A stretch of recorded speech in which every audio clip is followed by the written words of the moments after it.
আসসালামু আলাইকুম প্রিয় ভিউয়ার্স, আপনারা সবাই কেমন আছেন? আজকে আপনাদের জন্য কই মাছ কীভাবে ভুনা করলে এভাবে আমাদের গ্রাম অঞ্চলে বেশিরভাগ আমাদের ছোটোবেলা মায়ের হাতে রান্না খেতাম, খুব ভালো লাগতো। আজকে আপনাদেরকে দেখানো হচ্ছে আমি টমেটো দিয়ে কই মাছ ভুনা করছি। আমি পেঁয়াজ কুচি, কাঁচামরিচ, আদা, একটু রসুন বাটা, কাঁচামরিচ, হলুদ, মরিচ সব কিছু দিয়ে জিরা দিয়ে মিষ্টি করে মশলাটা কষিয়ে নেব। আমি একটা পাত্রের মধ্যে কই মাছ ভেজে রেখেছি। প্রথম মশলাটা কষানো হয়ে গেলে টমেটো দিয়ে দিব।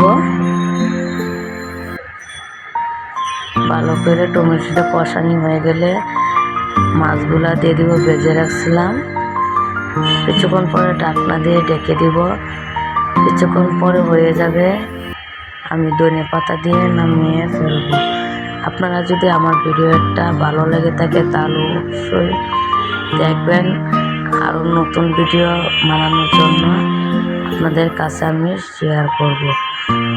আপনাদের কোনো কিছু জানা থাকলে আমাকে অবশ্যই কমেন্ট করবেন, আমি আপনাকে বলে দিব।